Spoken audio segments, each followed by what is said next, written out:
I'm here to introduce Ken Greene, the person who started Seed Libraries. And without further ado. Welcome to the Seed Swap. One of the things that I really like to do before we get to the swapping is to really think about seeds, where they come from, and really honor the origins of seeds and how they came to be with us. And also at the end, after we've done a little bit, we'll go over some of the etiquette around being at a seed swap, which includes no biting, scratching, kicking, pulling, pushing. So we'll just go over those rules briefly without insulting anyone. Does everyone have a seed? Did everyone get a seed? If you don't have a seed, could you raise your hand? Oh, we did good. And did everyone get a drink for the toast? Okay.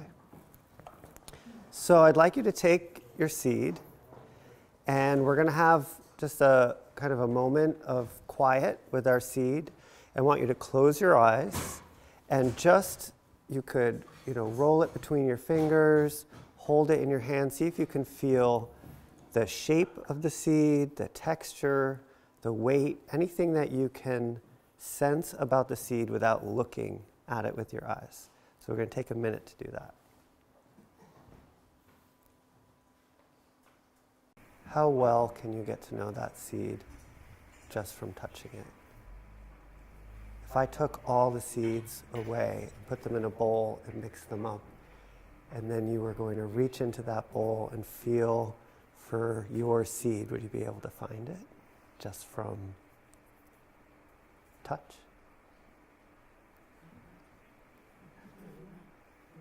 So go ahead and open your eyes, and now you can use your eyes to really inspect your seed as well. The colors, the texture, the shape. Some seeds have a smell to them. You could see if yours has any type of special smell to it. No. So there's an activity I do when we have a smaller group where we all swap with our eyes closed, and then we pass the seeds around the circle. And when you get the one that you think is yours, you hang on to it and stop passing. And it's amazing how well you can actually get to know a single seed. And part of the reason I think it's important, so you can put the seed in the palm of your hand and look at it. And it's hard to remember this when we're planting, when we're gardening, when we're at a seed swap, when we're buying seeds online, when we're looking through seed catalogs, that this little seed is alive. This is a living being that you're holding in your hand. This isn't just a little inanimate object that is just about you getting what you want out of your garden. There's actually a relationship here between two living organisms that are taking care of each other. So when we're saving seeds and we're sharing seeds and we're putting them in jars and envelopes and keeping them for the winter, we're taking care of that seed. We're protecting that living being for the winter, because most of the seeds that we grow in our gardens come from much warmer places in the world where they wouldn't survive outdoors here. A lot of the foods we like to eat. So we're taking care of that. And in return, when we plant that seed and it grows into a plant, it's taking care of us. It's bringing us joy, it's bringing us nutrition, it's bringing us beauty. And there's a two-way street there. That's a relationship. We're interdependent. And so as seed savers and being part of a seed library, you're re-engaging with that relationship between you and seeds in a way that the commercial seed industry has really cut us off from having that relationship in many ways.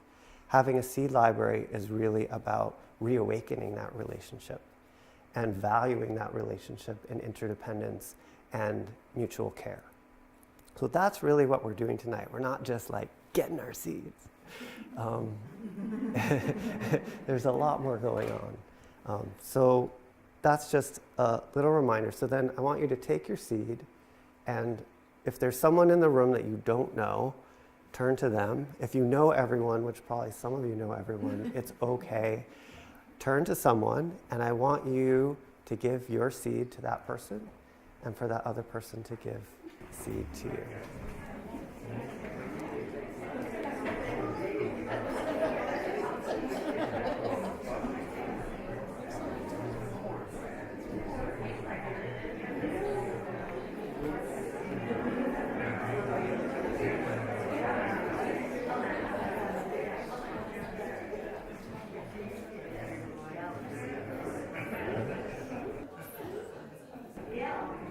All right, so for some of you that might have been a little bit challenging. We get attached to our seed sometimes, especially when we've spent a little bit of time getting to know it. And then suddenly you're like, but that's my seed.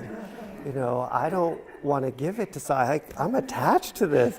I would just learn that this is a living organism and I'm taking care of it. And now I have to give it to someone else. But that's also part of the lessons, the teachings that we are passed to us from seeds. Plants are very generous. If you think about planting one seed and it grows a tomato plant and how many tomatoes are on that plant, that's pretty generous. But from there, to think about how many seeds are in each of those tomatoes on the tomato plant, and to collect those seeds, there are far more seeds that you get from that one tomato plant that started with just one seed than one person could use in their garden the next year.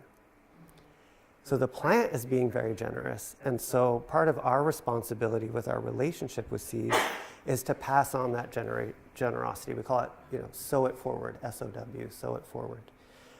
So that's part of what we're doing tonight, is there's this amazing abundance here of seeds, and it's not just about filling whatever holes we have in our psyches to say, I have these other parts of my life where I don't have abundance, and I feel like I have needs and they're not being met, and so I'm going to come to the seed swap and I'm just going to fill up whatever that place is that needs to be filled. Part of what we're filling up with isn't just the seeds. It's about being here together. It's about sharing the seeds with others. It's about practicing generosity. So part of the etiquette of being at a seed swap is to keep that in mind. And when you're going through and you are presented with all of this amazing abundance, it's not necessarily there so that you can take all of it home with you. You really just take what you need. And one of the wonderful things about having a seed library is you can always come back. This isn't your only chance to engage with the seeds that are part of the collection here at the library. So just take what you think you really are going to grow, what you need. You take a little bit more than that, because as we all know, there's squirrels, there's too much rain, there's not enough rain, there's other things that happen in our gardens. So you take a little bit more than what you think you're actually going to plant. And then if you're feeling like, I remember that seed, I think I've decided I want to plant a few more of those, come back to the library and check out the collections and engage with the seed library here. So that's the basic etiquette. I feel like we're not going to have a lot of issues. We did hire some really big bouncers just in case. We're going to leave them outside for now, but if we have to call them in, Sue will be calling them in. So the last thing I want to say is just how proud I am of the volunteers and the group of organizers here at the library. This is our 1-year celebration of the Seed Library, and the group that have been working really hard to bring this together. It's not just about the work that they're doing here. All of them have taken workshops, gone to conferences, read books. There's a lot of learning and self-education that has to happen to really understand how to run a seed library and how to take care of the seeds. And not only that, but this library is really special because you have a community garden plot that is growing seeds. That's a pretty special, rare thing to have with a seed library. Not all seed libraries have the opportunity to have that. So I really want to encourage everyone to support that effort as well. And we'll talk about the challenge in a little bit. But do you want to do a little review of the year? Oh, the toast? Yeah. And we always have music with toast. So just to introduce our friend Matthew Max Class. He is a wonderful musician of Balkan music. We love Balkan music.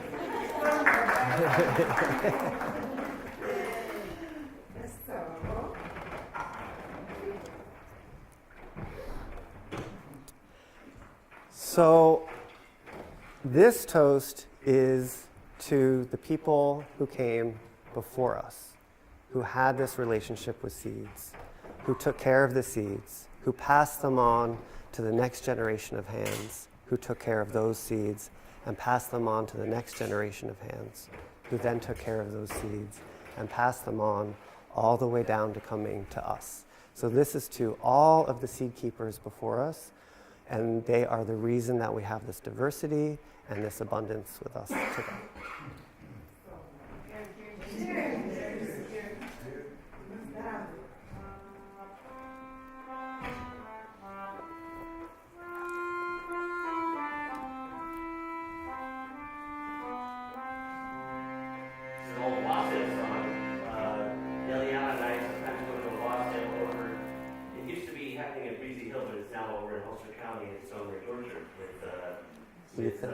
And so every May she has a song called the Wassail Song, and we go to the apple trees and we sing to the apple trees to thank them for the fruit for the year.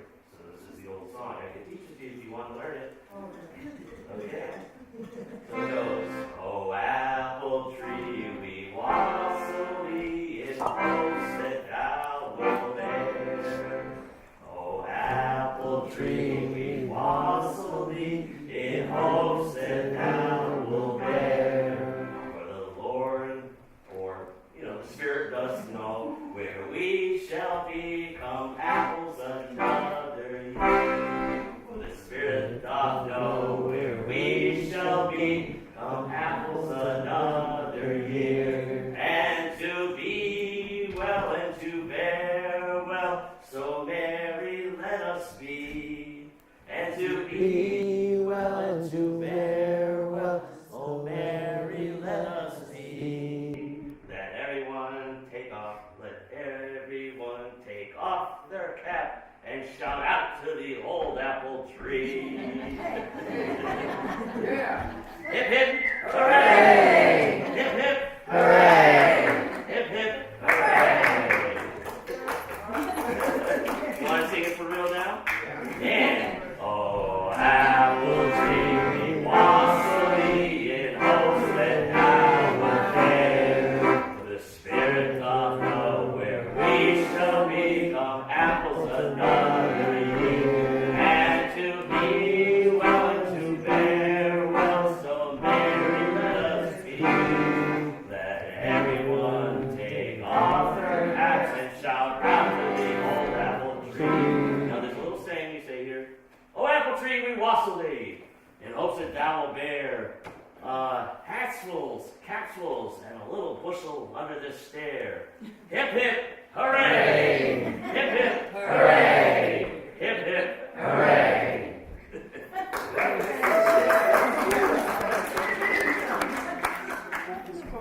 I would like to make a toast also. This is the Morton Seed Library's very first year. Ken and 9 women have gotten together, and so I'd like to honor everyone that we made a year, and may we go forward many, many more. Cheers!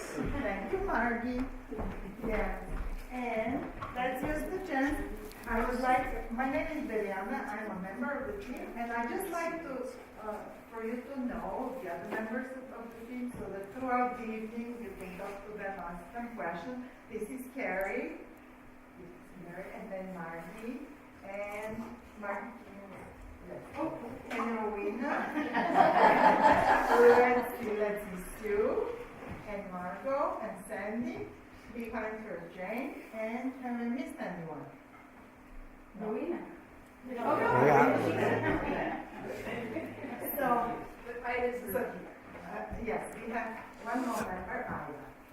So, very briefly, we would like to share with you what happened through the first year of the Seed Library. We have images and short stories, just the key events throughout the year. And maybe I should come here to do the... So exactly a year ago, in this room, we opened the Seed Library, and we had a very specific vision. We wanted to create a place where people can exchange seeds and have education programs. This was very clear to us. We put an emphasis on the intention to have people from all ages, from different gardening experiences. Another emphasis, we really wanted to find seeds and varieties that can be very well acclimated in our area. And we also always thinking about doing things together, creating a community, understanding ecosystems together. So we opened the library and there's the brief moment from our toast last year and celebration. What Ken says in the video is the philosophy behind it. So I would like to share with you. Here it comes. This is exactly 1 year old.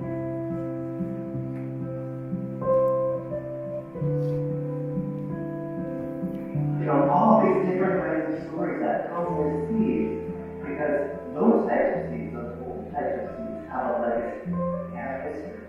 They've been passed down from hand to hand, generation after generation. That's why we still have them. There used to be lots of local seed trading, seed exchanging, regional seed companies that were producing seeds in their regions where they were.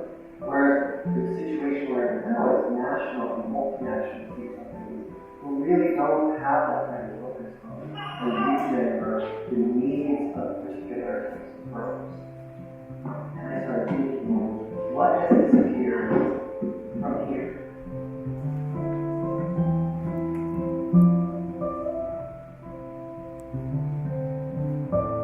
And to seeds! So this was our opening last year. Any of you was here last year? Some people, yeah. And here we are again. So, throughout the year, this is how we started. This is the Runback Community Plot, and Jane will tell you all about it. Ken is the one who gave us advice about what to start with. We chose 7 seeds, one's not here yet. Based on the ease of growing, they were all annuals that could have a reasonable life cycle that we could handle. And also, they were local. They should have done well in our climate. So we picked on, of course, we picked on a year that was the worst growing year in Ames. We had the hot spell followed by rain and more rain. So our favorite is the one with the longest pedigree. It's the Sanitaro whole beans, contributed by the Seagulls. Paul's grandfather brought them from Sicily. And his family's nurtured them all these years, and he shared them with us. So there's the teepee that we started the whole beans on. And despite the weather, the pole beans flourished. You can see on the bottom right there that they grew right up the teepee, right over the top. Our radishes did really well, and until it really rained too much, the lettuce did really well. I've never saved lettuce seeds before. Lettuce bolts, and you pull it up and get rid of it, and wait till the fall when you can grow more lettuce. Well, if you let the lettuce keep growing, it gets to be about this tall, and gets many flowers, which are pictured on the bottom, and then all the little papooses where the seeds come. So So our lettuce did well until it rains, but we managed to salvage some. The other beans did not do well, so we are going to try a different kind of bean this year. And we started with one flower. We wanted one that was pollinator-friendly flower, and unfortunately the Phacelia didn't do well either, so we'll be choosing ourselves another flower this year. Thank you, Jane. And Here they are. This is a picture of our planting our first seeds in the community garden. Ken gave a workshop called Planting the Seed Garden, because planting for seeds is much different than planting for food. The spacing is different. And we had a wonderful ceremony with Deliana. She baked a Bulgarian ceremony with a beautiful loaf of bread that she rolled in her traditional way, and it involved charcoal and different elements, and an accordion player as well. thank you, Sue. All right, and we move to the next ceremony with Bulgarian bread. This is our second site. It happens right here at the library, in front of the library, where Carrie led us into the design of raised beds, which had a dual function. First, they were going to beautify the library grounds. And second, we call this meet the plants. So all the plants that Jane showed you in the community garden, we put them in the raised beds so that when people come to the library, they can see the lettuce and the arugula and the radish, so that, you know, they get to understand what we are growing. And just a second. Why is this not moving? Okay, these are the raised beds once they were built, and Carrie added also some flowers. But the bean was growing, and we had some results, right? Jen will tell you later. Like, results were not very big, but it was pretty good, a lot of joy. And as we were moving along, then We were asked to help with an event at Omega Institute, which is called Making Peace with the Earth, where a food activist, Vandana Shiva, was present, and we hosted a seed swap under the guidance of Ken at Omega. It was a wonderful experience in doing seed swaps.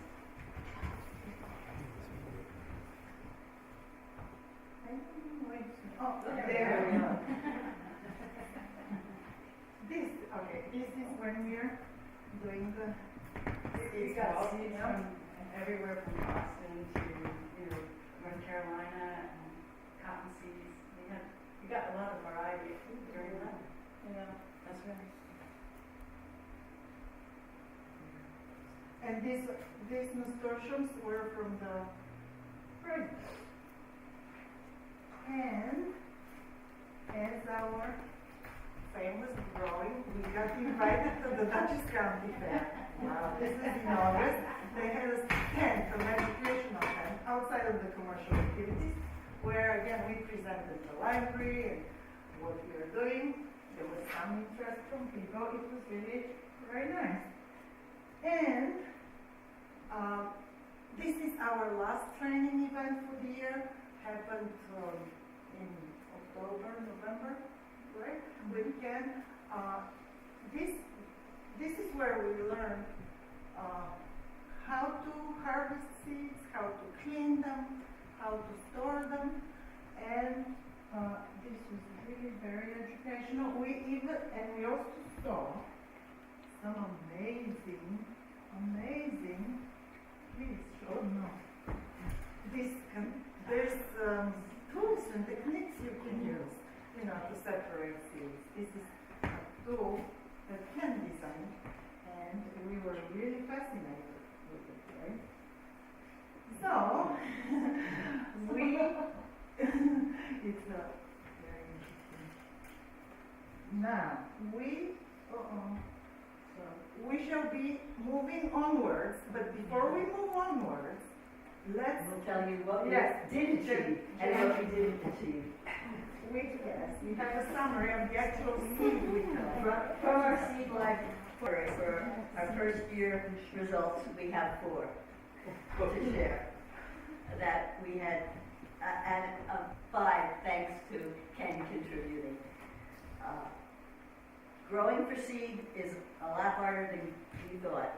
Growing, certainly a lot harder than just growing a plant, harvesting it for food and then being done with it. So, yes, we lost a few, but these, the lettuce mix, the Savantero pole beans, the radishes, and the arugula all survived to give us enough seeds.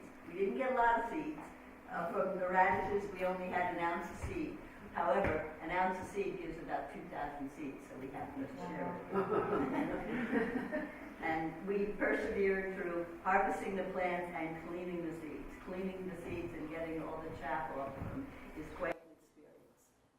Ken will guide us in the future. We learned about growing, why when you're growing for seed, maybe you're going to space those plants a little further apart because they get really big and start growing all over each other. But you got them. So this is the beginning of the seed library. There's 5, they're back in the corner.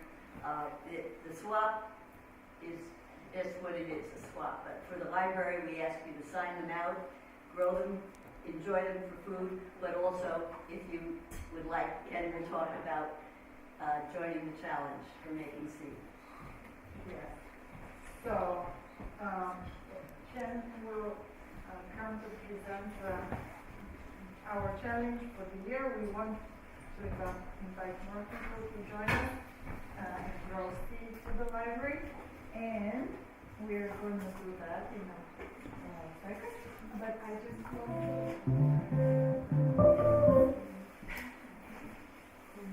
I had such a nice gift plan the whole presentation that I don't know. Okay. And seed.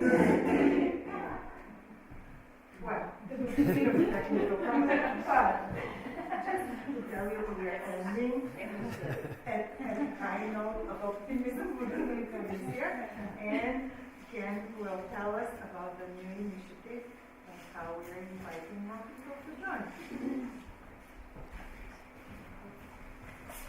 I think first we just need really incredible first year. So before I talk about the challenge, I'm going to go over the etiquette and just how the swap works. So you'll see on the table some seeds are in bowls or in jars. When that's the case, there's envelopes. And so you can take an envelope, write on the envelope what the seed is. It's good also for you to write the date that you got the seed, or if there's a date on the jar or on the envelope that you're getting it from, that will help you keep track of how old that seed is, because all seeds lose some germination rate while they're in storage over the years. So the older your seeds are, the more you have to plant. And then I think I gave you guys the chart. If I didn't, we should go over that. There's a chart of species by species about how long they last in storage. So the library and you can keep track. If you've hit that 5-year mark and you know that it generally stores for about 5 years, it's probably time for those to go to the compost, or just plant them all and see what happens. So if it's in a jar or a bowl, there should be a spoon. It's helpful to write on the envelope before you put the seeds in. I know that sounds really obvious, but when you fill an envelope with beans and then you try and write on it, it's really can be a little tough. And then there's also a lot of seeds that are in envelopes. So if that envelope has about how many seeds you think you're going to plant, it is okay to take that envelope in terms of the commercial donated seeds that are here.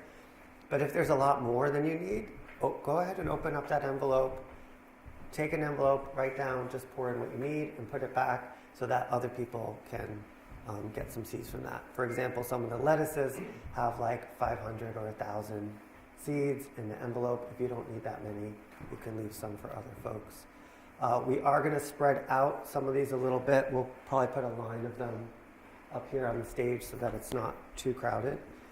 On the back table is an activity that I brought. So one of the programs of Seedshed, the nonprofit that I run, is the Native American Seed Sanctuary.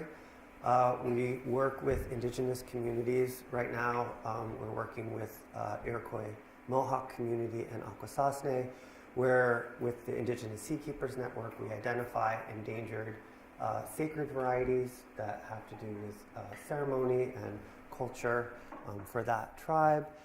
We grow them out because they're disappearing, and then all of those seeds get rematriated back to their home communities. So those aren't seeds that you'll see in the swap or in a commercial seed catalog because they're embedded in the culture that they came from. I brought some of the corn that we grew this year. What we're doing is doing some selection work with the leadership in Akwesasne that we work with. And so we're going to be taking the kernels off the cobs and separating them into different colors and also separating them into different corn types. So if you come over to the back table where I will be, you can help with that, but I just want to emphasize that those aren't seeds for you to take home because all of those seeds are being rematriated back to their home community, but you can be part of the project and help us out by helping us do some selection today. So we have a challenge. The first year of a seed library, when it's getting going, is like your experimental year. You try stuff, some stuff works, some stuff doesn't work. You're reaching out to the community, you're seeing who's interested. It's wonderful to see this many people here for our first year anniversary. The second year is when you buckle down a little bit because a seed library, to really work the way that this seed library, this group wants it to work in terms of having regionally adapted varieties, which means taking varieties from all different sources, growing them here, seeing which plants do the best here with our climate, with our growing season, with our soil types. We're saving seeds from those plants that did the best, and we're passing those seeds on to the next season. So over time, your help with participating with the library is that these plants will become more and more adapted. They're going to grow better for folks right here in this small bioregion over time. That only works if we're all growing some seeds together.